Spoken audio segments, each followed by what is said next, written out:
Welcome to the training. This is Supervising Social Work Interns, Best Practices for Agency Field Supervisors. And I want to thank everyone for attending today and taking this hour out of your lunch. I know a lot of you are eating lunch while you're doing this, so thank you for attending. I really do appreciate it. And I know that your students will appreciate it when you get them here in a couple of weeks. So I'm Bonnie Rinks. I'm the Director of Field Education here at USI. And Mackenzie Groover, Graduate Assistant, is also here. She's on the computer, as well as Larissa Cremans and Shannon Hain, who are here giving me moral support and lots of technical assistance. So thank you guys. This training was designed by myself, Jared Dillingham, and Mackenzie Groover. So thank you. So what are we going to be talking about today? We're going to cram a lot of information into 1 hour. We're going to talk about the mission of field education, which most of you already know, who's who in the process and the terminology that we use for that, basically why we're doing this. We'll talk a lot about the competencies and CSWE, the Council on Social Work Education.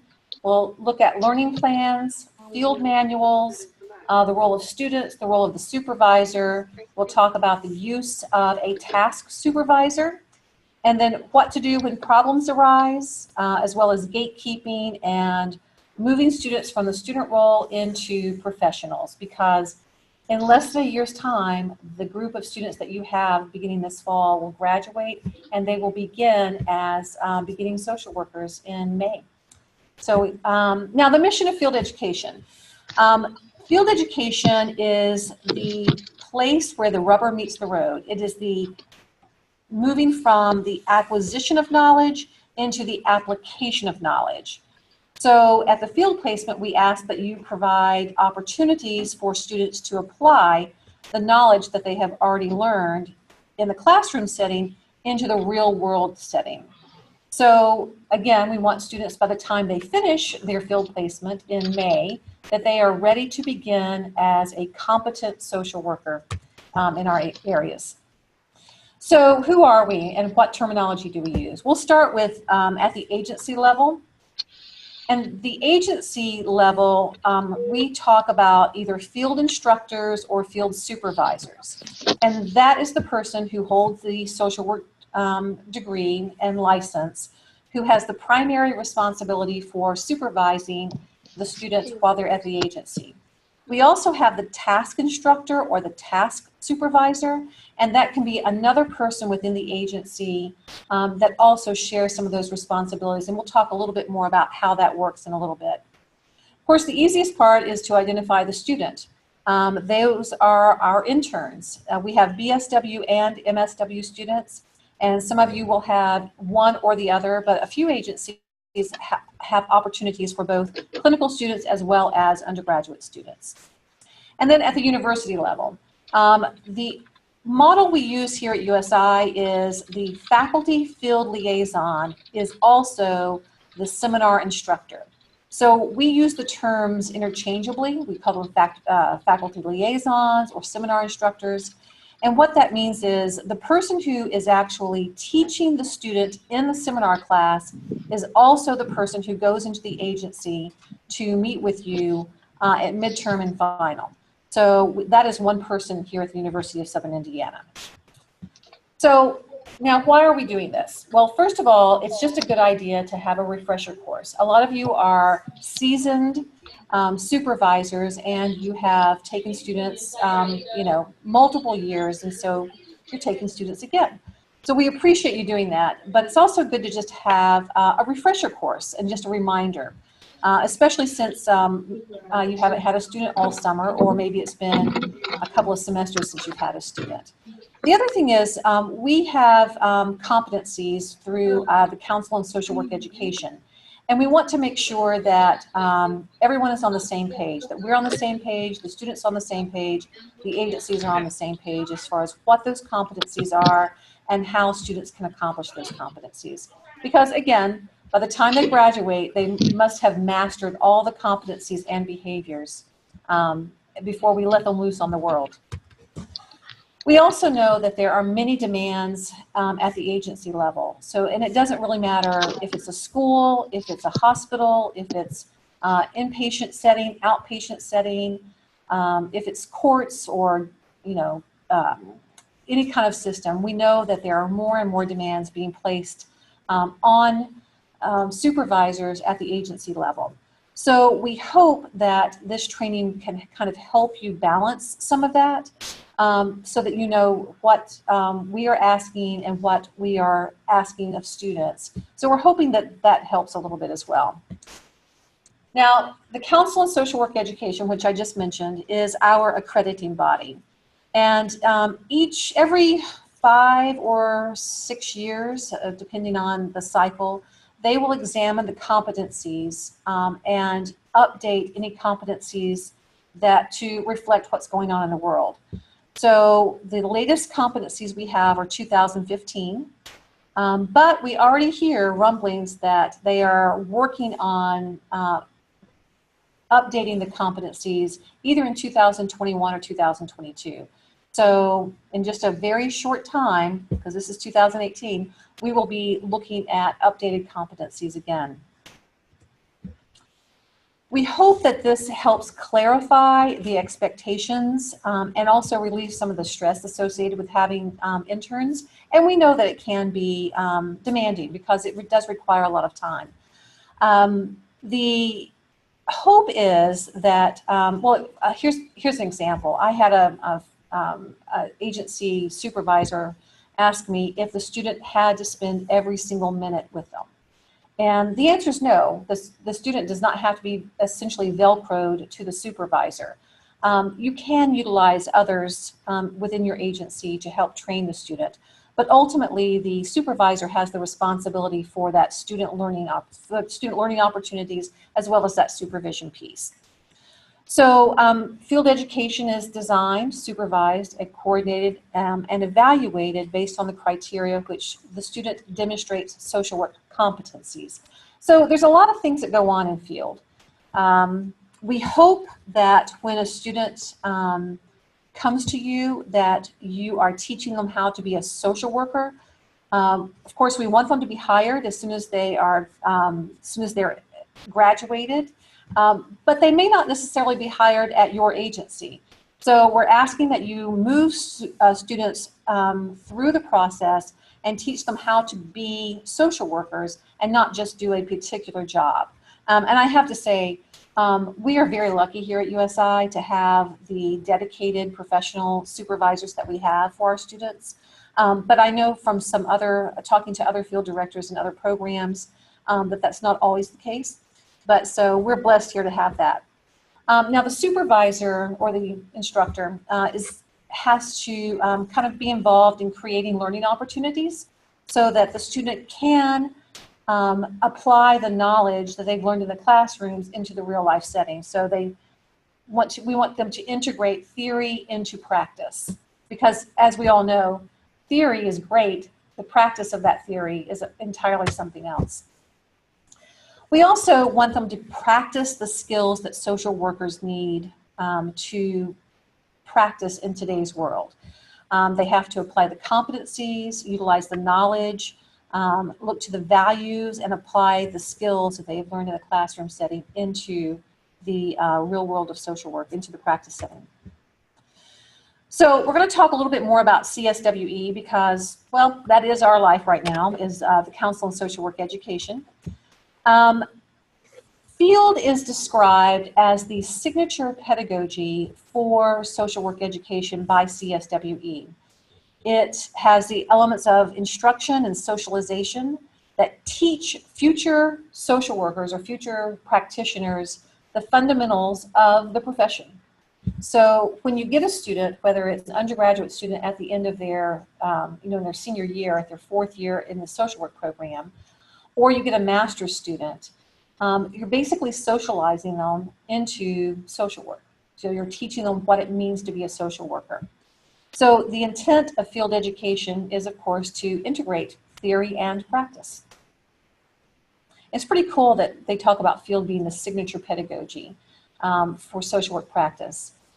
Just another thing is we teach them how to think, how to perform, and how to act ethically and with integrity, because that's all part of social work practice. Now, here are the basic competencies of, these are the 2015 competencies. There are 9. If you have been a supervisor for a while, you remember our former competencies, and there were more competencies then. But the 2015 competencies, which the ones we're under right now, there are 9. Demonstrate ethical and professional behavior, engage in diversity and difference in practice, advance human rights, social, economic, and environmental justice, engage in practice-informed research and research-informed practice, and I'll come back to that one in a minute. Number 5 is engage in policy practice, and then 6, 7, 8, and 9 talk about individuals, groups, organizations, and communities. So we engage with those groups, we assess those groups, we intervene, and then we also evaluate. So 6, 7, 8, and 9 are all about what we do with individuals, families, groups, organizations, and communities. I wanted to go back to competency number 4 for a minute, and that's the practice-informed research and the research-informed practice. And I will say that generally speaking, this is the competency that stymies most students, and sometimes they're not sure how they can meet this competency. But what I want to try to illustrate is students can engage in research no matter what setting they're in. And so it could be something small like research evidence-based programs, or research, how to work with specific populations. So they can do some of that kind of thing that will help the agency in the long run, but it also helps the student understand research and practice and the relationship between research and practice. Students also, in their last semester of their field placement, also have a class called Capstone. And I know a lot of you have attended our Research Expo and Capstone event. And students are engaged in research during that Capstone course, whether it's at the undergraduate level when they're doing a project, or at the graduate level when they're doing research, probably on something going on within the agency. So they can also integrate what they're doing in their capstone class into that learning plan, but then there are other opportunities that present themselves, and we ask that you try to be aware of those and then involve the student in those whenever possible so they can meet those competencies. Now, here are a couple of just examples of the competencies, because under each competency there are specific behaviors related to those competencies. For example, number 2, engage in diversity and difference in practice. And then the behaviors under that are apply and communicate understanding of the importance of the diversity and the difference in shaping the life experiences in practice at the micro, meso, and macro levels. So what each student is required to do is say how they are going to meet the competency and the behavior, something specific. If we look at the student learning plan, we know that each student will have to list something very specific, and what we don't want them to do is just reiterate what the behavior has said. It's like, I will engage in communication to make sure that people of diverse populations are served at the micro, macro, and meso levels. Well, that doesn't tell us much. We actually want to know something specific. So we ask that students identify specific behaviors or specific things, tasks that they're going to do to meet those behaviors. The easiest way, I think, for students to understand, and also for us to understand, is to utilize the concept of SMART goals. And I think all social workers have written SMART goals, whether they're writing treatment plans, case notes, or case plans, or maybe their own performance evaluations. They're familiar with SMART goals. And so if we share that concept with our students, then hopefully the student learning plan would be a lot easier for them to do. And of course, SMART goals are specific. What are you going to do specifically? How are we going to measure it? How do we know when you've achieved it? Is it relevant to what you're doing? And is it time sensitive, or is it time bound? Because we know, hi Shannon, thank you. We had one person having to leave for another appointment to help some other people with their technical issues. But So if we think in terms of SMART goals and we share that with students, we can actually help them make the student learning plan more relevant to their time when they're doing their internship. And they can also use it as a roadmap. Have I done A? Have I done B? Have I done C? And then you as a supervisor can then know, is a student meeting those plans by, have you accomplished this? Have you accomplished this by the end of the semester or the end of the year? And we know that students will not be meeting all competencies and all behaviors at the end of one semester, but we want them to have met all competencies and all behaviors by the end of the full year. So when they leave, they have mastered all the competencies of social work practice. Now, and we're talking about the student learning plan right now, when the student it's the student responsibility to fill out the student learning plan, and they actually start working on this right away, and they have several weeks to do it. And then at midterm and at final, the faculty field liaison will arrange a meeting with you and the student to look at the student learning plan and to evaluate how the student is doing in their internship. And we ask that you score the student learning plan. Now, the student learning plan, we actually have a rubric of 1 through 5, and we'll talk about that in just a minute. Each competency and behavior should be scored. How is the student doing? Now, we have awesome students, and I'm very proud of our students, and I'm very proud of the fact that the students that we have are oftentimes now my colleagues, and they're practicing in the field. But we all have we all have a learning curve to go through. And we know that students at midterm are not experts in the field. So when you are meeting with your faculty field liaison, we want you to have an accurate, or the student to have an accurate depiction of how they're doing, a snapshot. For example, it's not unusual for us to see 2s and 3s at midterm, and that's appropriate because they're learning what to do, they're applying the knowledge that they've had in the classroom, and so they're new practitioners. So having those skills being emerging at this time is appropriate. So it's okay to see 2s and 3s.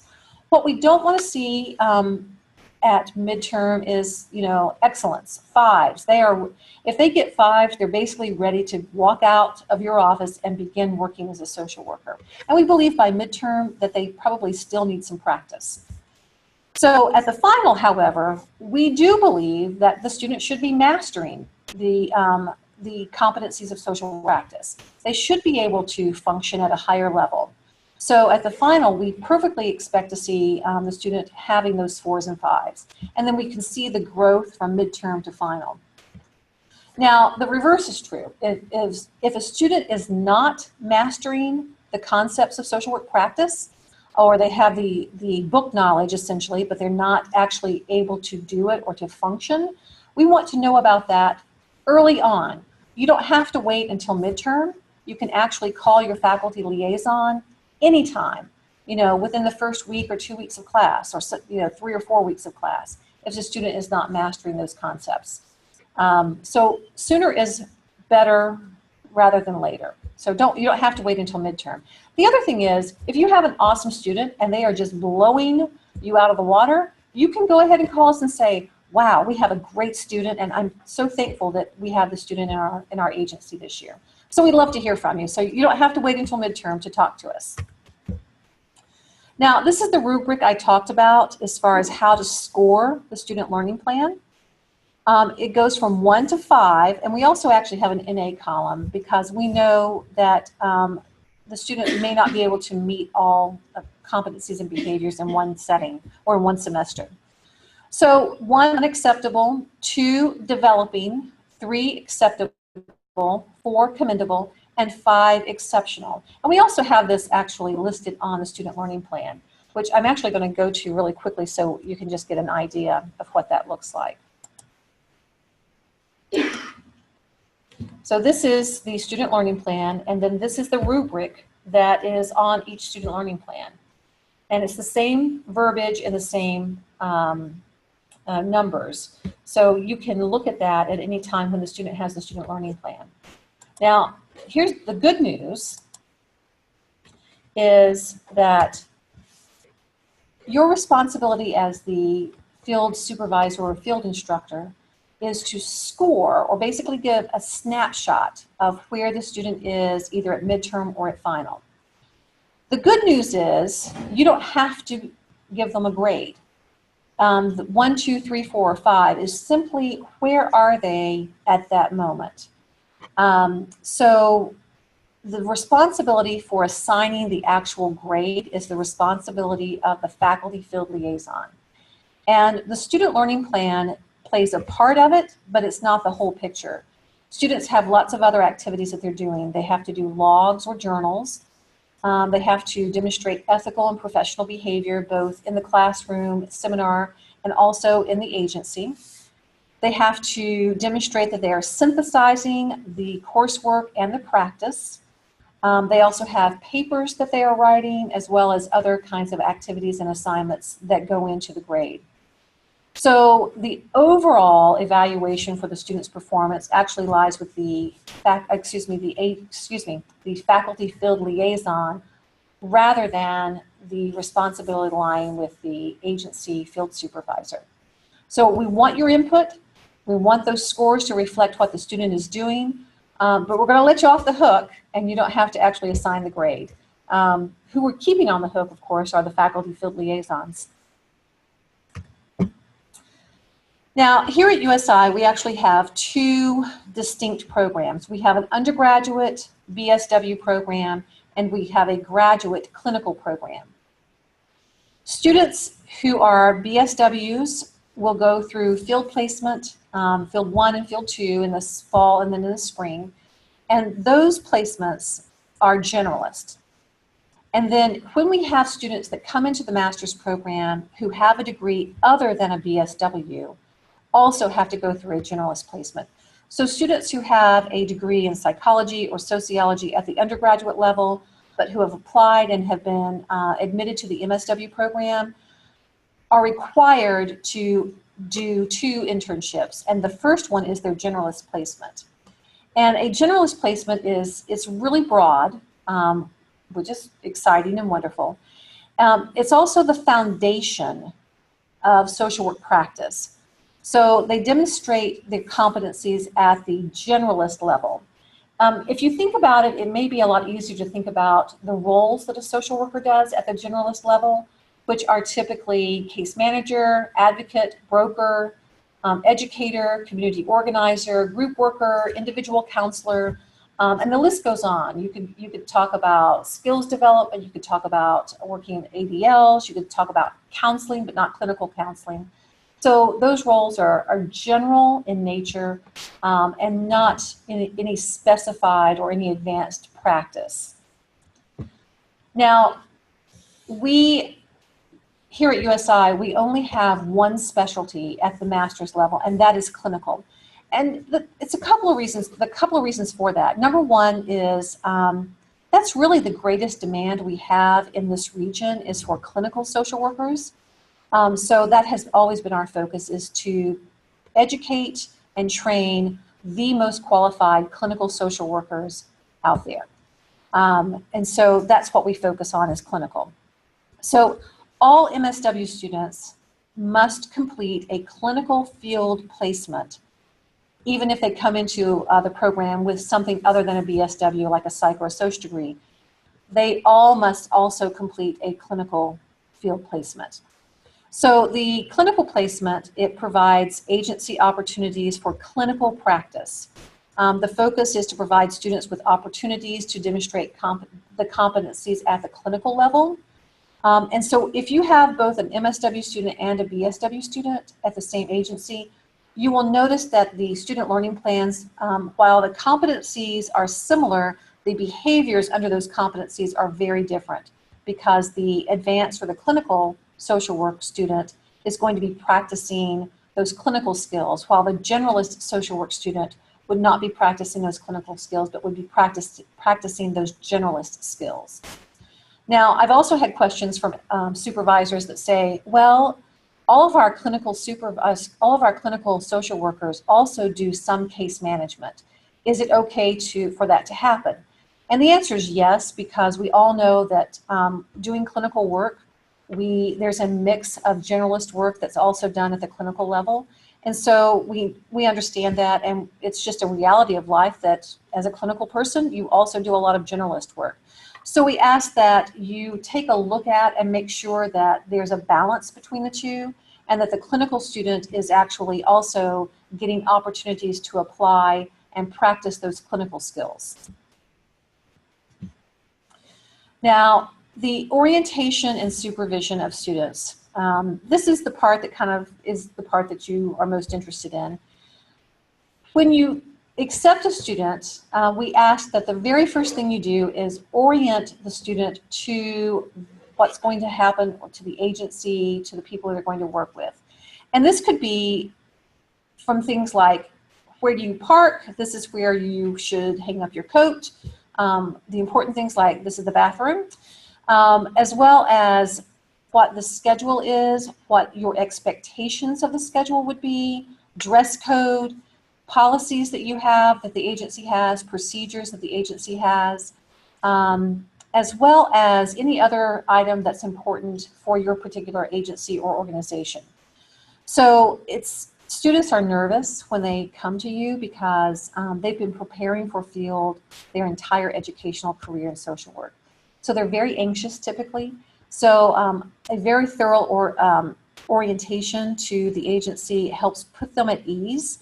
And if I can tell you that students, well, everybody really, if we know what the expectations are, we can meet those expectations. So, so we ask that you share those with students, and we ask that you be very specific about that. For example, in some agencies, if a student is supposed, or anyone is supposed to start at, say, 9 o'clock, you need to tell them that that's a hard 9 o'clock, 5 after is late. So, because they may not understand that, it's like, well, I got there a couple of minutes late, but it was really close to 9 o'clock. So if you have very firm requirements for schedule, make sure the student knows it. Some agencies, it's okay because it's a different kind of approach, and that's okay, but just make sure you're really clear with what the expectations are with students. And then supervision. There are a couple of different forms of supervision, and as a field supervisor or field instructor, we ask that you spend a minimum of 1 hour a week face-to-face with your student in supervision. So if you think back to when you were working on your licensure and or your own internships, remember that supervision piece. So 1 hour per week per student. And then we also have what I used to call drive-by, but that has such a bad connotation now. So we call them teachable moments. And those teachable moments are those short, quick check-in times that a student may seek your advice or seek your guidance on either a client or an approach or an intervention, or even making sure they're filling out paperwork correctly. And those teachable moments are just that. They're short, quick, and they're teachable moments. It may be like grabbing someone in the hallway, say, hey, can you take a look at this? But while it's guidance, it's not the formal supervision that we're asking for. Now, the student also has a role to play in the supervision piece. They should not walk into the supervision session going, I don't know, everything's fine. They actually have a responsibility. We tell students to keep track of the tasks that they have completed each week because, as you well know, it's hard to remember what you have done in hindsight, and oftentimes you'll forget it. So we tell students each day to write down the activities or the tasks that they have completed and to bring those with them to supervision. And then with the supervisor, they should explore any kind of feelings that they have associated with either working with clients or interventions or placement. And as you well know, we work with vulnerable populations. And so sometimes, especially if a student hasn't been exposed to some of the traumas that our clients experience, it can be pretty overwhelming.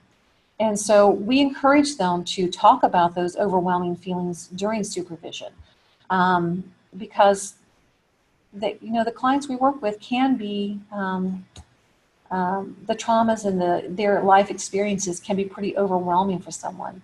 So we want them to talk about them because we believe it helps them to become a better social worker. We tell students that they need to exercise critical thinking skills and that they need to be proactive when they are working in the agency or when they're doing their internship. We tell them to utilize their student learning plan as kind of a roadmap, and also to measure how if they're accomplishing what they need to be accomplishing. So we tell students that it's not just an assignment that they have to do, that it's actually a flexible roadmap that can help guide them through their internship and ultimately their social work education. We want students to be open to feedback, and we want them to adhere to the NASW Code of Ethics. One of the things that we tell students, and not just students, I've also done a lot of supervision for young practitioners studying for their LCSW.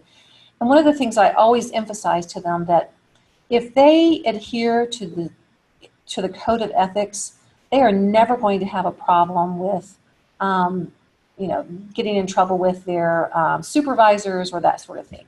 So we want students to get into the practice of following the Code of Ethics in everything that they're doing.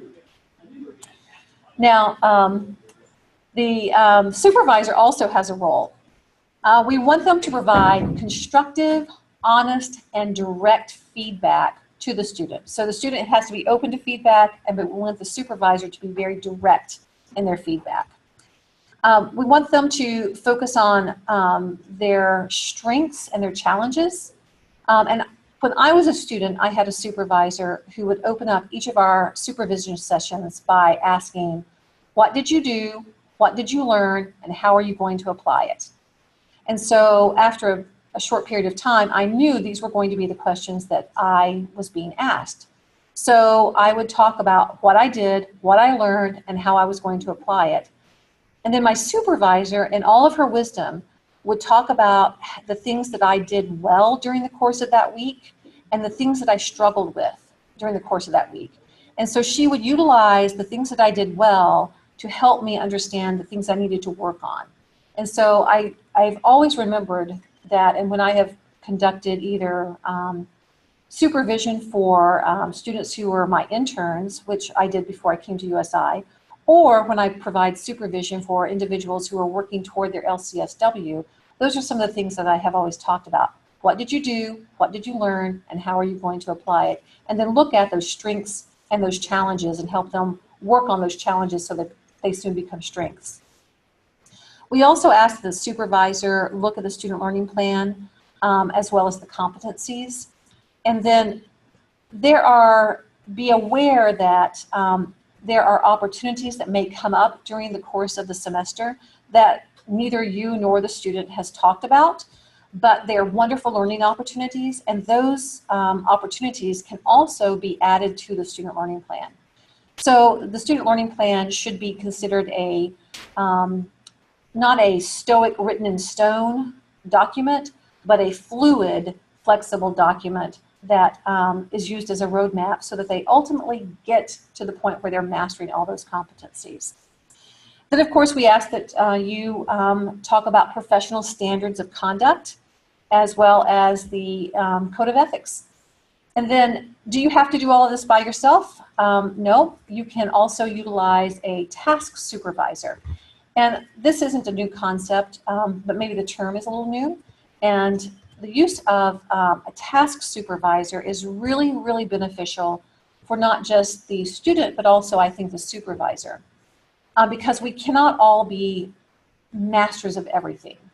So a task supervisor could be someone within the agency that the supervisor essentially assigns the student to for a specific period of time to either work with a specific population or maybe to acquire a specific skill. For example, if I only worked with adults with serious mental illness and there were opportunities to work with children within my agency, but that was not my forte, then I might assign them to another clinician who works with children, or another person who works with children, so they get that experience. And then the task supervisor and the supervisor would be in communication about the things what the student did, what the student learned, and then how they applied that in that particular setting. Task supervisors have also been utilized because sometimes the supervisor has a managerial role as well. And so while the supervisor is ultimately responsible for the learning that the student has, a task supervisor can be that day-to-day contact that the student has with someone. So we love task supervisors, and it's certainly okay to use them. In fact, we really do encourage the use of task supervisors because it also trains people how to supervise students. But ultimately, we ask that communication happens so the task supervisor, so the supervisor is well aware of what the student is doing while they're with the task supervisor. Now, what do you do if a problem occurs? First of all, we're here to help, and we will do whatever we can, but we have to know about it. So call us early if something arises. And it's not that we're going to get the student in trouble, but my philosophy is, how can anyone correct a problem if they don't know that there is a problem? So we try to all get on the same page, identify the problem, and then identify the solution to the problem, so the student learns from that. So prevention's best, of course, but if a problem occurs, address it early, directly, and honestly. And we also ask that you document this, and the documentation can be just a quick email or write it, just like, okay, this is what we covered in supervision today. And that's another way to utilize supervision, is to address those kinds of things that can occur during the course of an internship. Our experience has been that 99% of the students respond positively once they know there's a problem. They self-correct. It's rare that a student does not. But again, if we have had those open, direct conversations, then we know that there's no confusion about, here's a problem, here's how you fix it. And if a student doesn't do that, then we know we've had those direct conversations about it. Also, we ask that if there's any kind of a problem, that you let us know about it. We may not do anything, especially if you say, no, it's already covered, I've already had a conversation with the student, and in fact, I've seen an improvement in behavior. We just want to know about it so that if it doesn't improve, we're not blindsided by it. So contact your faculty liaison, and just know that the faculty liaison may contact the field director just to make them aware of it. Again, not that the student would be in lots of trouble, but we like to know about situations as quickly as possible. And then I actually have a little note here that says, see field manual for more details. There's an entire section on this, but we're not going to cover that in the training this morning. You can read the field manuals. We have a BSW field manual as well as an MSW field manual. They're very similar in their approaches, but of course the focus is a little different for each of them. Here are some things that have occurred in the course of students being interns. We've had students that have violated agency policy, minor policies as well as large ones. So if they violate a policy such as record keeping, attendance, tardiness, confidentiality, etc., we want to know about it. Oftentimes it's minor things that students do, they're just completely unaware of, but we want to know about them. I had a situation where a student who smoked took a lighter into a locked unit with kids. The student didn't think about it because they just, there were smoke, but you don't have lighters on locked units. And so it was a violation of policy. Once they were made aware of it, it was like, oh my gosh, I can't believe I did that. But again, you don't know it's a problem, or you don't know how to change your behavior if you don't know it's a problem. So after that, it was not an issue. If a student is unable to cooperate with the learning process or field instructor, then we need to know about that. And then if they're not able to meet the learning expectations. And I will tell you, very rarely do we have those kinds of large issues. Typically, it would be something like, oh, I know you said I'm supposed to be here at 9, but I got here about 5 after, and that works, right? And it depends on the agency. Sometimes that's okay. Most of the time, agencies have hard start times, like, no, you must be here 5 minutes before you're actually reporting to work so that you can be ready to go to work when we start. Or, no, we are going on an outreach and the van leaves at 9 o'clock, so if you want to be on the van to go do outreach, you have to be here beforehand, those kinds of things. So being clear with expectations. The other things that we have seen, not necessarily here at USI, but I read a lot of information about field in general from other colleges and universities, and unethical conduct can occur. Physical, verbal assaults, any violation of the university alcohol or drug policy, any kind of misconduct, sexual, physical, verbal misconduct, or any violation of the NASW Code of Ethics is a reason for immediate concern, and of course we want to know this right away. The field manual has lots of other information about this, but bottom line, if you have a concern, notify the field liaison early. This field liaison may notify the field director. We can also meet with the student, and then we have a corrective plan of action if it's something that can be corrected. So we are, I'm going to stop here for just a minute to see if there are any questions. If you have any questions, you can go ahead and type those into the chat. And if you don't, we have some frequently asked questions kind of at the end that we can take a look at. And this particular slide talks about promoting professional qualities and priorities. So that's basically gatekeeping. And gatekeeping, I believe, is a responsibility of everyone, not just the field supervisor, not just the faculty field liaison, not just the field director, it's everyone's responsibility. So as educators and agency supervisors are in the role of an educator, we have a responsibility to educate students and to train students and to socialize them into becoming a social worker. But we also have a responsibility to the clients we serve, to the communities we live in and serve, and also to the social work profession. So we want to make sure that the people who are leaving the program, graduating with a degree in social work, should be in that role. And so it's all of our responsibility. So we want to know about these things as soon as possible if there is an issue. Sometimes it's a situation where it's not the right time.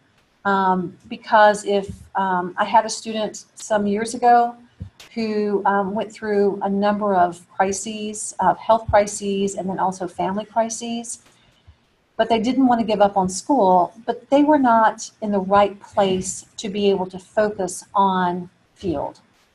So it was important, I think, for everyone to basically say, this isn't the right time because you're not giving it your all. So let's step back, let's focus on health and eliminating the immediate family issues. And then next year, let's come back and reevaluate. And I can tell you that this student did that and actually came back and said how grateful they were at the opportunity to kind of step back. They didn't graduate when they, quote, thought they were supposed to, but they actually will be a better social worker. In fact, they are a better social worker for having done that. So sometimes that's what we do. So that's also part of that gatekeeping process. So we ask that you help us in that process. Now, ultimately, it's about taking students from party animals to professionals. And by the way, these are not USI students. These are students at IU. You can tell because they're all in red, and we would wear blue and stuff. But no, just joking. But taking students from student to professional over the course of their time in this program. And we have you to thank for that because you get them at the end and you socialize them and train them and introduce them to the culture of social work so that when they graduate, they are ready to begin as social work practitioners.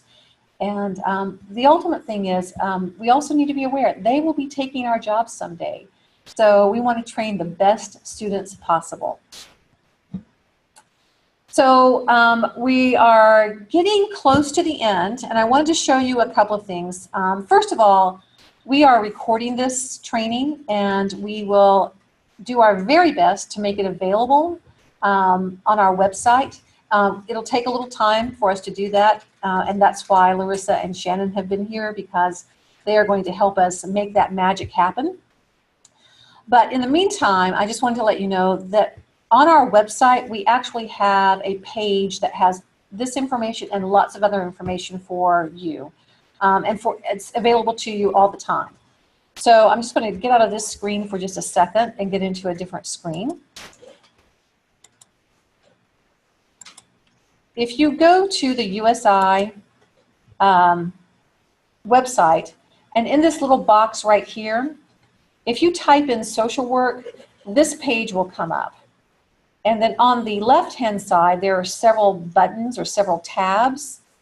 If you scroll, and you're welcome to look at any of these, but if you scroll down to the fourth one from the bottom, it's called Tools for Agency Field Supervisors, and click on that.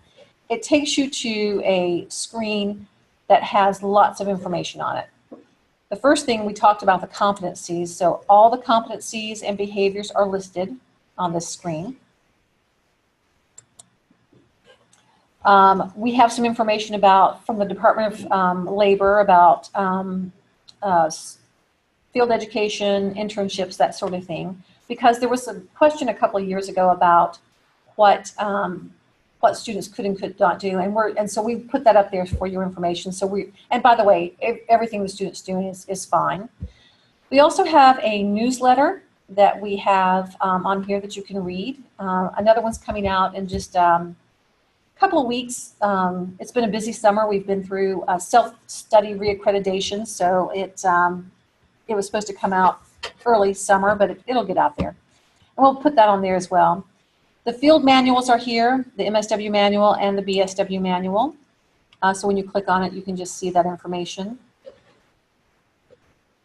And then we also have the student learning plans, the generalist, the clinical, and then this generalist for the BSW, as well as field instructor guideline letters, or the FIGs that we bother you about all the time, agency of employment policies, and the forms, because oftentimes you love our students so much that you offer them positions before they finish their internship, so we actually have to have those forms filled out, as well as evaluations of the field director and faculty liaisons.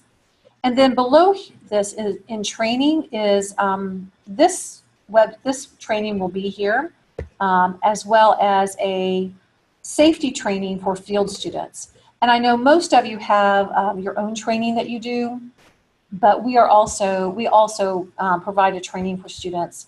And then if you don't have your own training, you're welcome to use this one as well. Now, this is your page, and so if there are things on here that you would like to see, then all you have to do is let me know, and if it's something that we can put up there, we will definitely put up there. So in fact, we didn't have some of the forms up here, but we have been asked to put those up there, so we do. So anything that you need that you don't have, we can put that on there as well. And then also we have some information about capstone. Even though capstone is not field, it's done the last semester that the students are in field. We have some information about that as well.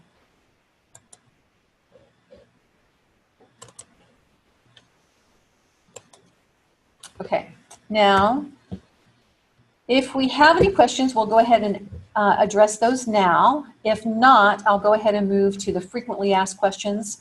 I won't cover them verbatim because we're going to have this online, but I want to cover the ones that are asked the most frequent.